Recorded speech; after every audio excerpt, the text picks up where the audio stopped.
Okay, welcome. It's great to see everyone here for today's free webinar. We're going to talk about what educators can do in their first 40 minutes in SmartMusic to be as effective as possible. It's back to school time, and you want to make sure you're getting the most out of every possible minute, especially early in the year. And if you're new to SmartMusic, or if you've been using SmartMusic before, there are some tips to kind of get everything up and running smoothly. And that's kind of what we're gonna start with today. A little bit about me. My name is Ryan Sargent, and I lead the content and education team here at MakeMusic. There's a fancy bio. I won't bore you with the details, but long and short of it is I'm a trombone player. I went to Baylor University, moved to Colorado for grad school, started teaching middle school band, and now I work for MakeMusic. And I'm thrilled to be able to continue being a part of the music education community, still be involved with band and orchestra and choir, all over the country, and to get to do that with this great team of people I work with and be involved with technology all at the same time is really great. I love my job. So that's me. As I mentioned, I'm on the MakeMusic education team, and I think we've got the best job in the house. We share feedback and provide communication from customers and the company, and that goes both ways. It means that when you guys have feedback for us, we're on the front lines talking to you, and it means that when the company has something that they want to communicate to customers, we're right there in those situations as well. Usually that looks like providing SmartMusic training to educators and SmartMusic users, and presenting clinics at music educator conventions, your standard MEA stuff, Midwest Clinic, stuff like that. And then we do things like this webinar. We create videos, articles, resources that help teachers both use SmartMusic and just in general. The SmartMusic blog, for example, doesn't actually talk about SmartMusic in most of the articles. The goal is to provide a resource. So check it out. We've got some cool warm-ups we're featuring for back to school on the blog. If you have questions, comments, concerns, I'm going too fast, I'm going too slow, all that stuff during the webinar, use the chat icon at the bottom of your screen, and you can send just me a message, I'm the panelist, or you can send a message to everybody so that they can all see your question. There'll be time for some answers at the end, and so we'll go through, make sure that answer any questions that you guys have as we're going, and we'll be able to get all those squared away. So as I mentioned, this is the first 40 minutes in your SmartMusic journey this school year, and those 40 minutes matter a lot, right? It's this time when it's like a first rehearsal, right? So many educators have short time with students, and taking one rehearsal's worth of time, one 40-minute chunk, before you start using SmartMusic with your students can go a long way, and that's what we're going to cover in the webinar. Specifically, we're going to look at creating a class, enrolling students, ways you can encourage at-home practice using SmartMusic awards, exploring the SmartMusic library, getting familiar with the practice app so that you can use it yourself, or so that when students have a question, you're there. We're going to talk about building assignments. And we're going to talk about help resources, because as much as you are a resource for students, you don't have to be tech support. And that's where we can be a big help for you. So without further ado, let's talk about what you do before this 40 minutes. Because if you're starting from scratch, if you've never used SmartMusic before, there's some steps right at the beginning. And one of those is updating Chrome. SmartMusic runs in the Chrome browser, and having the most recent version is super important. Can't emphasize this enough. This is something that students often forget to do, right? They don't update Chrome, or they don't update their Chromebooks, and then they're trying to run SmartMusic, which is optimized for the latest version, on an old version of Chrome, and that can cause problems just because we've got everything nice and finely tuned for the latest version. So it's an easy step to overlook, but it's one that really matters a lot. Then you're going to accept your educator invite and create an account. And so you can see what that invite looks like. This is an email I actually sent myself. And when I click accept invite, if I've never used SmartMusic before, I'll follow the prompts to create an account. It's a pretty simple process. As you can see, there's plenty of instructions there to be really clear about what you need to do. And then you will end up at the classes page. And one of the really cool parts about this webinar is I get to spend a lot of time actually in SmartMusic as opposed to just showing you slides. So once you have updated Chrome, accepted your invite, and created an account, it's time to create a class. And so I've actually got right here the screen that you will see when you first create that account. You'll be taken to the admin page. And if you're a teacher that belongs to more than one organization, you'll see that in the drop down here. But for today, we're going to focus on SmartMusic Academy. And you can see how many subscriptions the platform has attached to it. And if we click on classes, this is where we need to create a class. And this is absolutely the first thing you should do when you jump in to SmartMusic. Minute one of the 40 minutes should be spent building a class.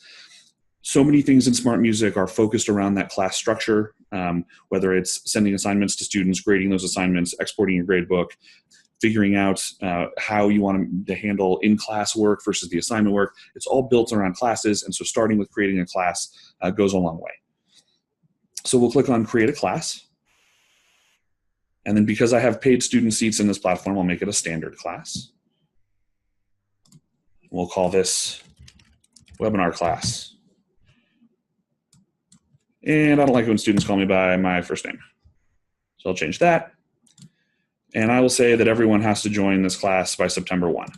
Obviously, that changes depending on where you are at with your district and scheduling, and do you often have students joining late or anything like that. This is just the last day to join the class. So setting it up, I'm just choosing September totally arbitrarily right now. And then we'll create the class. Now the class is ready to go. We have a class. And it was that simple. Next, we're going to do some things to make sure that that class is ready to go. We're going to build a grading scale, and we're going to build a grading calendar. And then we're going to pin a method book so that students can see right away when they log in which method book we're going to be using for this class. So to get there, I go up to the navigation icon in the top right and click on Class Tools. And so I'm still with SmartMusic Academy. I'll choose this webinar class we just created. And I have some options for the grading scale. To keep things really simple and smooth, to make sure that it's only 40 minutes, we are going to import a predefined grading scale. And you can see the options that are coming preloaded with SmartMusic. Let's say my school district is okay with pluses and minuses. This is a pretty standard grading scale. We can customize it if we want, right? Maybe we want A- to start at 91%. That's perfectly fine. It'll automatically give B pluses now up to 90.99, and we can save the grading scale. I could create a new grading scale from scratch. If I've been using SmartMusic in the past, I could reuse a grading scale I've already created.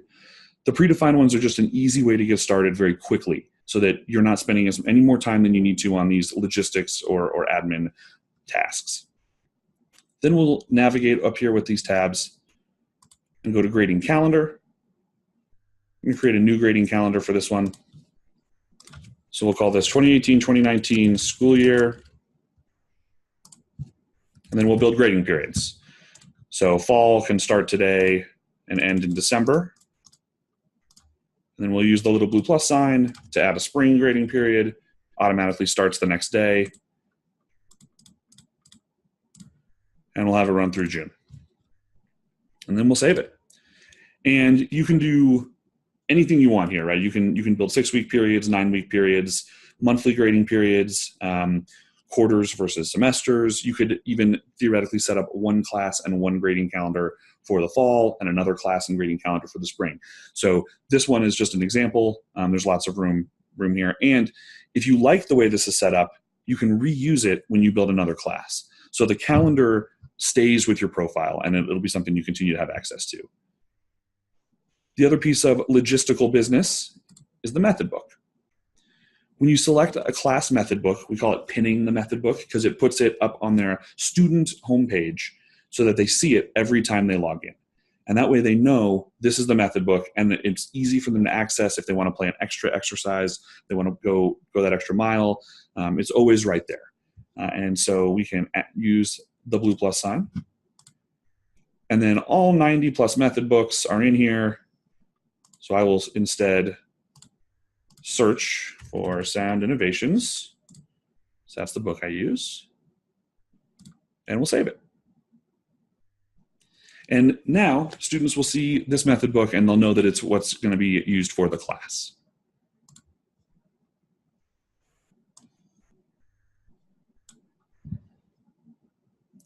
So creating a class, super important, something to make sure you do right away because it lets you set up things like grading scale and calendar.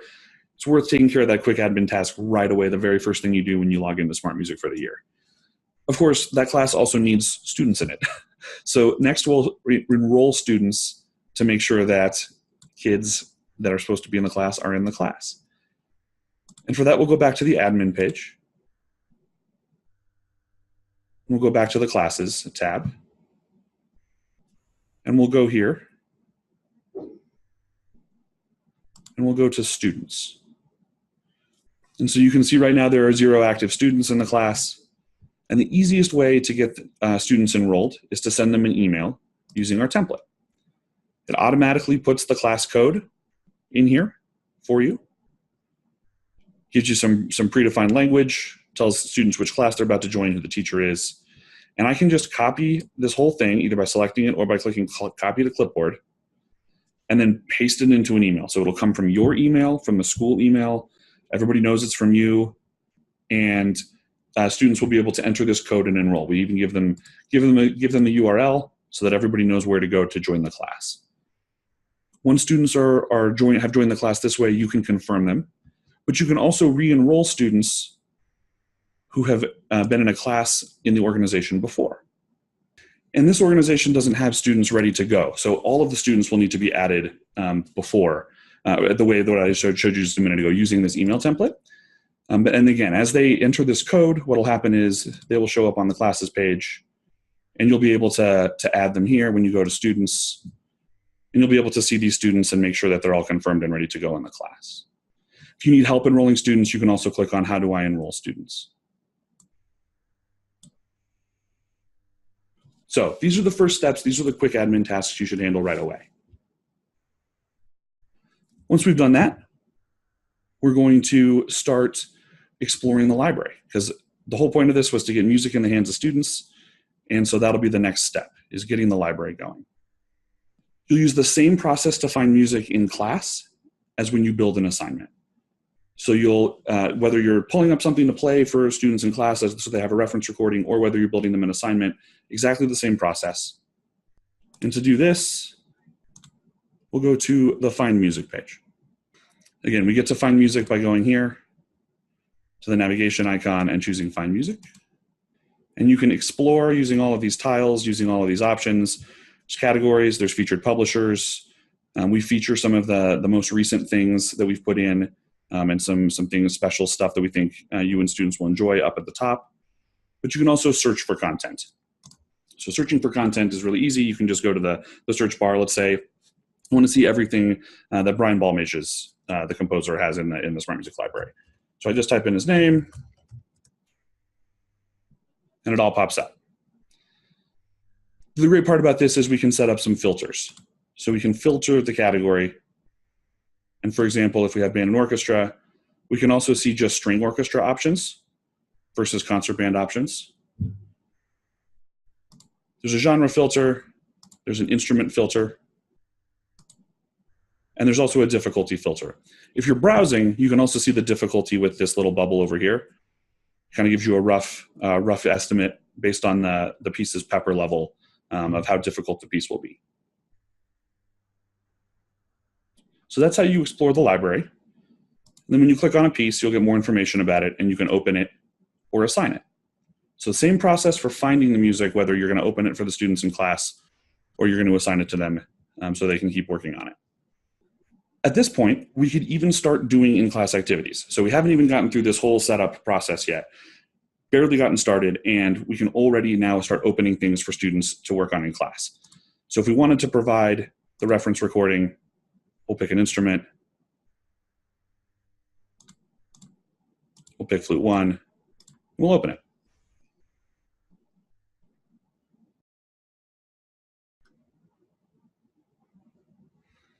And so if I wanted to do something in class like provide a reference recording, if I wanted other certain students to see other students' parts, all of that kind of stuff can be accomplished already. You've got the class set up and you know how to find the music. So you can start working on that stuff right away. And this is really handy because you can use just opening things in class as a whole set of tools for SmartMusic. There's the home practice side of SmartMusic, there's the assessment side of SmartMusic, and then there's this in-class side. And so we've seen teachers over and over again become really successful with this in-class option, and we've done that a bunch of different ways. They've done that a bunch of different ways. So using the reference recording, you could set up a rhythm of the day exercise where there's always something from SmartMusic on the board for rhythm, and you go up and students are getting out their instruments, or as they're coming into class, they're clapping along with the rhythm. And that can be a great way to reinforce rhythmic concepts that you've been working on in the classroom. You can use it for ear training. Sometimes something as simple as just good listening habits go a long way, but you can also use it for ear training by playing chorales or by finding resolutions, things like that. That's another in-class, just pull up the music and go option. You can have students listen for musical context. Students need to know, oh, my peers have the melody here, this other section's got the melody, things like that, and make them just better listeners. And then one of the things that we've seen over and over again teachers be successful with is this idea that the reference recording is truly a reference. So when you have access to it in SmartMusic and you can cue it up so easily, you play the recording and then have students imitate that. You can have one section play along with the recording from SmartMusic while everyone else fingers along in their parts. So there are ways to combine things like singing or fingering with the reference recording itself with actually playing. And it provides that model, and it gets students thinking about things like matching pitch, matching tone, matching style and articulation, and all of those things. You're providing this wonderful example for students using the reference recording in SmartMusic. So those are in-class activities you can get started with right away, as soon as you've created a class and found some music. Now, we're going to take a little tour of the piece we just opened so that you guys know what the options are inside the practice application. We're going to go over a whole bunch of stuff for this. We're going to talk about kind of all of the different tabs so that you know what they do, so that students know what they do. Using the navigation bar at the top is easily the best way to make sure that you're doing all the things you need to do when you're practicing a piece of music. And it starts with the Tracks tab. This is where we can set swing, though it wouldn't be appropriate for this piece. If this were a swing piece for jazz band, we could apply swing both to the playback and the assessment here. And we can manipulate the accompaniment track volumes. We can mute the metronome. We can add subdivisions to the metronome so that when we play, everything sounds exactly the way we want. This home page here is also where we can adjust the tempo. And if a student needs help, they can get it through this question mark icon right here and search or go to the Help Center. The My Takes tab is once a student's recorded a take, it's automatically saved here until they close their Chrome tab. And so students can have multiple attempts when they're trying to get a good assessment score or complete the assignments. And this is where they can delete takes and see all of the work they've done this practice session. The Display tab can turn on colorblind mode so that the red and green notes become colors that are more suited for folks who are colorblind. And it's where we can adjust the cursor. So for example, I can set the cursor to flow more smoothly rather than following the beat.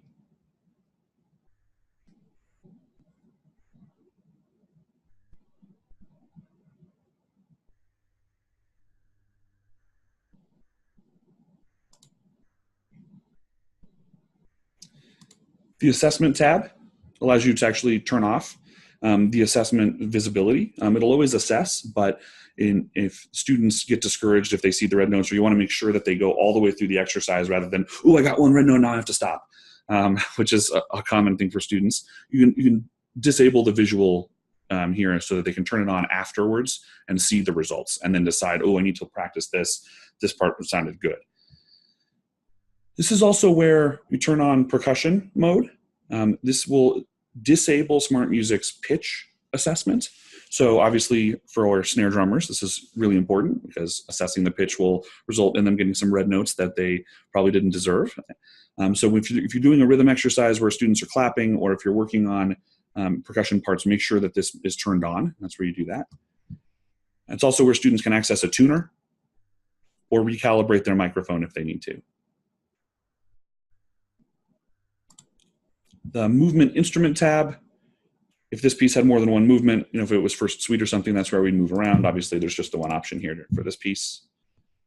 And if we want to pull up a different part, you can do that too from right here without needing to go all the way back to find music to get there. In method books, this is also where you change exercises. And then finally, this is where students can set up a loop. So we can set up a loop, drag the handles around, and we can decide if we want to count off between the loops or not, still adjust the tempo. And so this way students can loop one particular passage.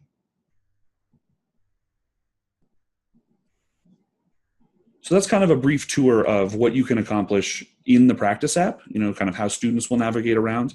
This is pretty much exactly what it looks like for students. There's only a couple little minor changes, that for the teacher version. So this is a good representation of what students will be doing in the app when they complete assignments or practice at home for you. So knowing how all of this stuff works is obviously important because now you can remind them, hey, make a loop. Knowing which tools they have access to goes a long way. Again, all of these things are visible via the tabs in the navigation bar. So we've talked about how you can use SmartMusic in class once things are set up, but giving students assignments, completing that feedback loop where they send something to you, you're able to evaluate it, give them feedback, and send it back to them. See what they need to work on, and hear it directly from you. That's one of SmartMusic's greatest strengths. There's basically 4 steps to building an assignment in SmartMusic. We already covered the first one. You choose your music, right? And after that, it's pretty simple. We're going to set some parameters, build a rubric, and assign it to kids. So if I go back to the Find Music page, remember we were searching for Brian Balmages, and let's say instead of opening it, I want to assign it. So I'll assign it, make sure this is the right piece.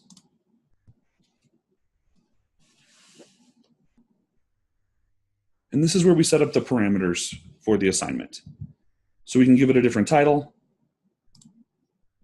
We can select an assignment type. Most of the time, you choose custom assignment so that you can set it up yourself. But for concert band pieces, orchestra pieces, ensembles, there'll also be predefined assignments, things that we've built for you. So sending an assignment can be this simple. All these parameters are now automatically set. We've got all of the stuff complete with instructions. You'll notice different instruments are playing different sections of the piece. So we've actually had educators who have worked with this piece before come and make sure that this is the part the tenor sax should be working on, and this is the part the percussion should be working on. So you're getting something that's actually differentiated properly and is addressing the piece and the students kind of where they need to be. If we build a custom assignment, we can specify some instructions. You can decide which accompaniment tracks to allow or not allow. Students will always be able to turn these on to practice, but they won't be allowed to submit. They'll be prompted. This is no longer a valid submission because it has this accompaniment track on. That's great because then they can't record my part and submit it as themselves. We talked about how you can have things flow with the cursor versus having it attached to beats. This defaults to any, as in the student gets to choose what works best for them. But if you wanted to enforce for, say, no cursor, you could do that. We want to highlight measures. And then anything in SmartMusic can be turned into a sight reading assignment. So if we turn this on, students will have exactly one opportunity to play, and then they'll be forced to submit.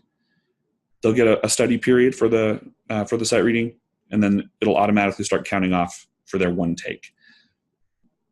We want students to practice and have a few shots at it, so we're going to turn that off. We click the blue arrow in the upper right, and we have this optional step where we can decide if we want to customize which parts of the piece go to which instruments or which students. Same setup for all parts is chosen by default. The entire piece is chosen by default. I don't think students need to play the whole piece. It's the first week of school. So let's just give them the first 16 measures. We can say that they need to record at exactly a certain tempo or at least a certain tempo. We give students another round of instructions if we want. And if we want this to be different for different instruments, click on Custom Setup. And now I can go through and make sure that every single instrument looks exactly the way I want. I want the same setup for all the parts, so I'm not going to worry about going through every single instrument for this first assignment. Click on the blue arrow again, and we'll build a rubric. You can see I've been using SmartMusic for a while, so I have a whole bunch of rubric criteria. I can actually delete some of those. I should probably clean it up a little bit. But we want to make sure we are clear about how students are being evaluated on this assignment. So first thing I'm going to do is add the assessment grade. This means that I want to make SmartMusic's red notes and green notes part of the grade for the student. So this is default. It's called assessment grade. You'll know, even if it gets renamed for some reason, you'll know this is the one because it's got this little A arrow here. And that means that it's the grade based on the red notes and green notes. Articulation is important too, but for this one, what I'm really focused on is tone quality. And I don't think I have a rubric criteria for that yet. So I'm going to build a new one and call it tone. And I can give a clear description, right? Whether that's whatever I want. Tone quality is pretty subjective. So, we could talk about having a full sound, plenty of air, well supported, right? So, right, and I can be as clear with this as I'd like, and I'll save it. And it appears over here, and we'll add it to the rubric. And it's the beginning of the year, so we'll make each of these worth 10 points. So the whole assignment will be worth 20 points. And that's how to build a rubric. We can add a whole bunch of these if we want. We can just keep it at just the red notes and green notes. Point values are all up to you as well. We can automatically grade it as long as the assessment grade is the only thing there. Otherwise, right, if tone is on the rubric, then SmartMusic is going to say, well, no, you need to go listen and give them a grade for tone. And we click the blue arrow one more time. And so now this is saved as a template. And that's something we can use over and over again. So if we wanted to assign this to another class at another time in the year, all of the settings we just built are attached to your account. And so you can always pull this template up and assign it again, or edit it, or duplicate it. We want to assign this right now. So we'll assign it to students. Choose that webinar class again. You'll notice that because we don't have any students enrolled yet, we can still assign it. Late enrolled students will automatically get it. We can also decide if we don't want to assign it yet. Maybe school doesn't start till next week. So we'll actually have it go to students next week. And then we'll have it due at the end of the month. Tells you which grading period it's included in. We'll allow late submissions. We'll allow late enrolled students because students aren't enrolled just yet. And we want to assign it to every student. We don't have to. Maybe this was an assignment just for the flutes, and we can assign it to just some students. And we'd be able to add students here.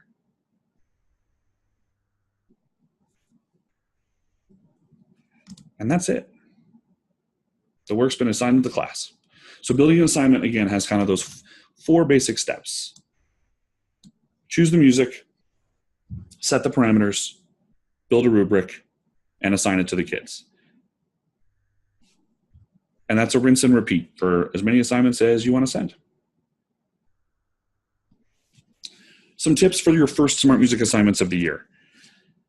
Getting students to kind of buy into the tool, buy into the process is such a big deal. And as much as this is like a tech-centered generation that's in the classroom today, getting them to use a new piece of technology can be a struggle. And so we recommend starting with something really easy.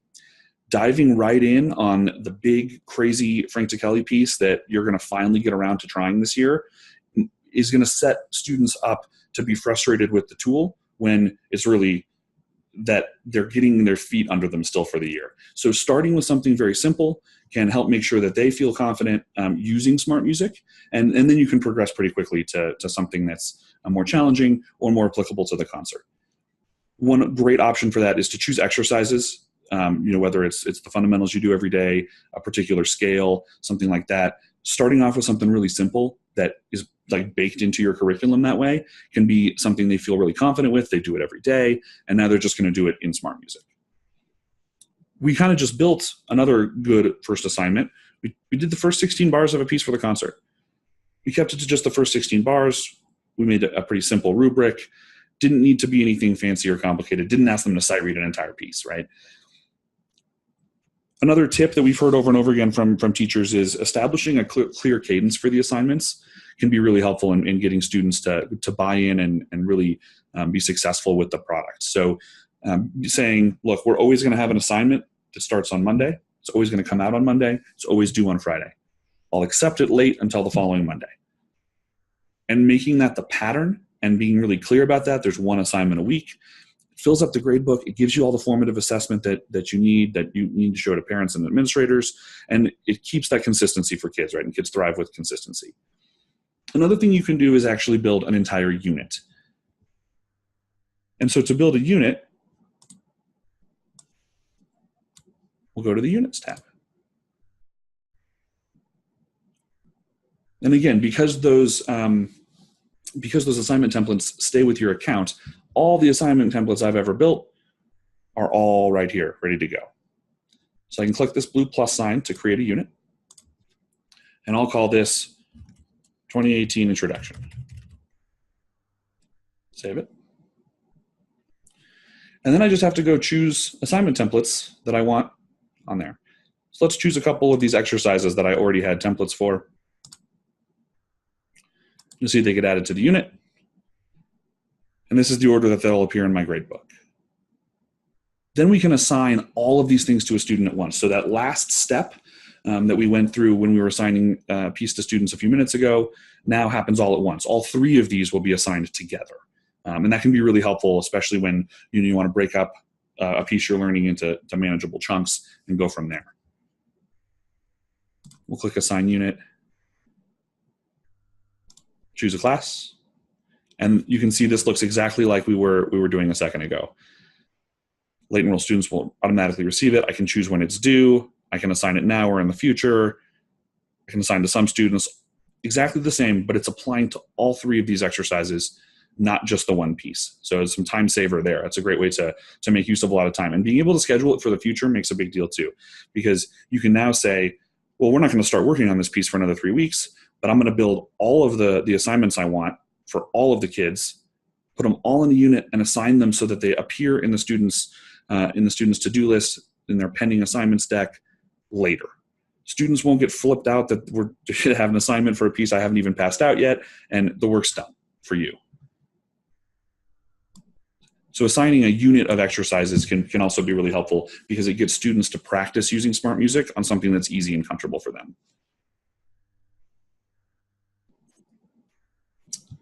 We are here to help. So as I mentioned before, you do not have to be tech support. So our Help Center, you can search the Help Center articles within SmartMusic using that question mark icon I showed earlier. And it's got articles, it's got tips for both you and your students. And the Help Center is also where you'll contact our support team. If a student's having trouble with mic calibration, if a student's having trouble opening an assignment, send them to us. You have more than enough to do. Our team is great. We deal with students and parents all the time. We can help make sure that their accounts are ready to go. Webinars like this are another great resource for you. We have an entire playlist of these on our YouTube channel. Those include everything from interviews with Dr. Tim and Gordon Goodwin to things like this, how-tos and helpful tips for SmartMusic. And then finally, you'd be surprised, but Facebook can be a really good resource too. There's a group on Facebook called Teaching with SmartMusic. I'm in that group. You can ask me a question anytime. Just tag me in the comments, and I will find it and help you out. So that's another option. If you're looking for advice from other teachers as well. There's a lot of very experienced SmartMusic users in there that can offer lots of helpful tips. So as a little bit of a recap with our 40 minutes here, we created a class, we sent students enrollment information, and that included building a grading scale, a grading calendar, making sure students could access their method book easily. We explored the SmartMusic library. We became familiar with the practice app itself. We built an assignment, and we talked about help resources. The thing we didn't do was set up an award. And so we can actually do that right now.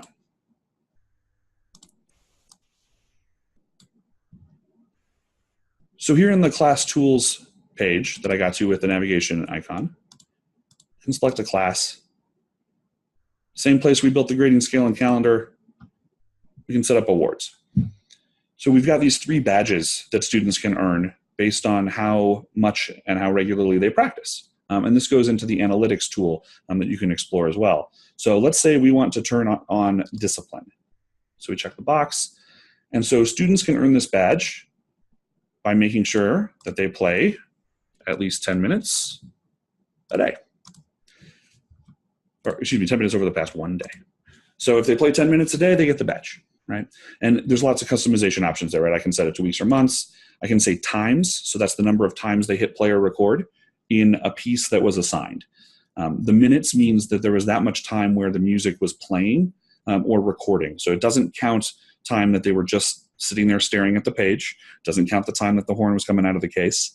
So when you see that the students earn this badge, it means they actually spent that much time practicing, which is a really valuable thing for you. And it can also, having an award ready to go can really drive student motivation and make sure that they're really kind of digging in, especially at the beginning of the year when they probably have not practiced over the summer as much as you were hoping. So I saw some questions come in as we were going, and let's see if we can answer those. Okay. Can you use only one method book per class? You can use as many method books as you want, but the pinned method book, it's one method book, and that's the one that students will see on their deck. So there's only the option to show one to students front and center, but you can assign something from any method book to students, or pull it up in class. Tony asks if teachers can preset the assessment to be hidden in advance. Not yet. That's something that we're looking into, something that teachers have requested. But for right now, the student has to handle that on their end. So when they pull up the assignment, they need to go to that assessment tab in the app and toggle off the assessment if they don't want to see it. And Scott asks, are there some method books or other repertoire that are gold standard or tested and free of glitches? Our hope would be that every piece of content is free of glitches. Occasionally they sneak in, and we can help fix those and report those to the repertoire team if they come up. We looked at Sound Innovations, and we looked at the Brian Balmage's piece. That there's so much content in the library. I could start rattling off stuff I've opened successfully in the recent past. It should all be free of glitches when it really comes down to it. So if you experience one, contact our support team, and we can make sure that gets taken care of. How often is repertoire added? We add new repertoire every month. That kind of is a balance of priorities. So sometimes it's new solo content, sometimes it's instrumental, sometimes it's choral, sometimes it's jazz, sometimes it's famous classical pieces. Sometimes it's new releases from publishers. We work with tons of publishers, and so making sure that we keep all of that balanced and taking your requests into account is a big deal as well. So if there's something you want, let us know. There's a repertoire request form on the website, and we would love to hear from you. That's the kind of thing that we can work with publishers on. That's a place where our great relationship with them really comes into play. If a student records an assessment with the accompaniment on, will the assessment hear and give credit for the doubled parts? It's possible. It depends on a lot of factors. How loud was the accompaniment? How good was the mic? Where was everything standing? Kind of our general rule is using headphones goes a long way, because then the accompaniment won't bleed over into the mic. Just make sure you unplug the headphones when it's time to calibrate, because the test sound needs to get heard. So making sure that you calibrate the microphone and then plugging in headphones afterwards will make sure that assessment based on the doubled parts isn't happening. If you're concerned about that, You can also disable it in the assignment in those parameters. So you can make sure that students aren't catching that or getting credit for something they didn't play. Do you need original copies of the music for performance? Yes, to make sure that you're covering all of the copyright do's and don'ts properly. You do need to purchase the music, and this is a tool to use it online. For the performance itself, you'll want to make sure that you get some sheet music from publishers so that you can play it. Can a student have multiple emails, meaning a student email and a parent email? Yes, as part of the student account creation process. Student can input a backup email. They can put in a parent email so that if something happens to the account or they forget the password, because middle schoolers have a habit of doing that, they can have a password reset sent to that backup email as well. What's the best way to create a fake test account and become a student in your own class? So you can send that class enrollment link, the class code, to any email that you've got that's not your email, the email you're using for your teacher account, and you'll get the link and you can join a class just like you're a student. It's worth keeping in mind you'll take up a paid seat with that student if you make it a paid student. So if you for testing purposes, you want to make sure that it's either a free account or it's not taking up a seat in a paid class.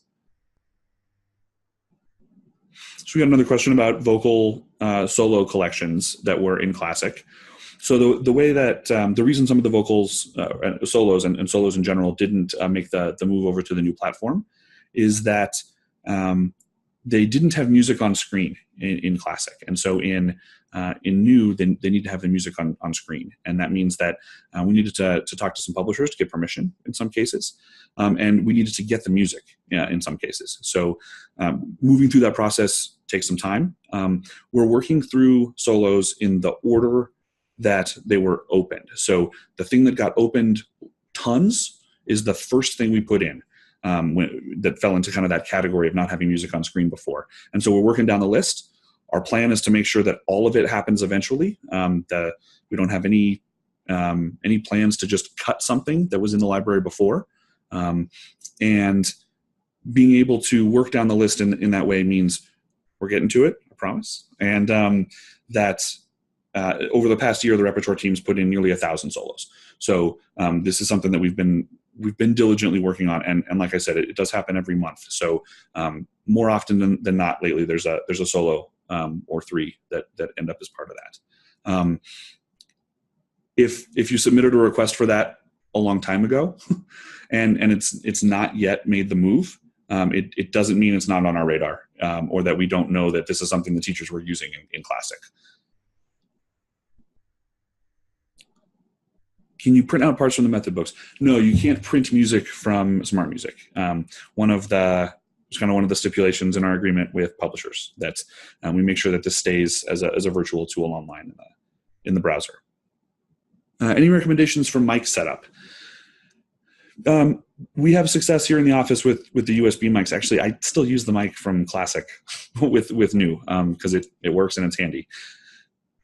Depending on the quality of the mic that's built into your computer, you may have success with that. Lower end Chromebooks, the mic performance falls off pretty quickly. So if you've got access to an external USB microphone,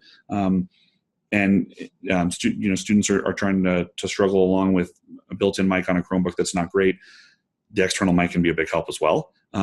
Trial and error can be a really great way to make sure that you're finding the kind of the optimal recording environment, and students can get impatient with that, but it's worth it. Being able to find a quiet place and say, okay, when I'm about this far away from the mic, everything kind of clicks into place. Because especially on instruments that have a lot of overtones, for example, string bass or tuba, we can trying out that distance and dialing it in can really make a big difference for the student.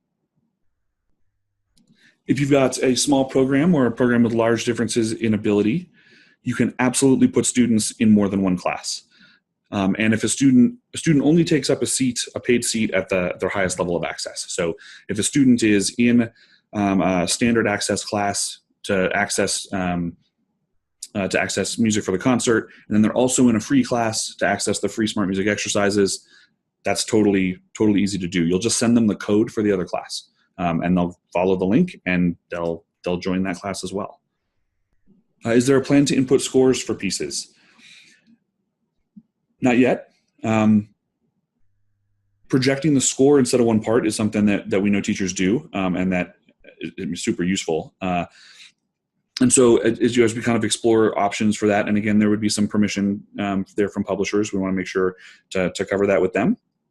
And so that would be all part of the process. If that's a request that you have, that you know a lot of teachers would have, in the Help Center, there's a feature request section, and that would be a perfect post in that feature request section to talk about displaying the whole score for students. Online usage with any other browsers. Right now, we're focused on Chrome. Chrome kind of has from what I understand from the engineering team, Chrome has the best options in terms of programming audio stuff within the browser. And so that's why we focused on Chrome. We also know a lot of schools use Chromebooks. And so for those reasons, we're really focused on Chrome right now. Never say never, I suppose, but there's not a plan right now to branch out to other browsers. Do we support videos for setting up units? There are now I'm not sure if we have a video or not. I would need to go look to see if there's a video for setting up the unit. I know that there is a help article for it, and our Facebook live stream has covered units in the past and probably will again. So that might be a video option as well. If you search units in the Help Center, though, the article with the instructions on how to do that will pop right up. Well, thank you so much, everybody, for your time and for joining me. I hope you learned a lot. I had a blast, and we'll be sending out recordings of the webinar so that you can access it again if you need. And I hope to see you at the next one. Thank you so much.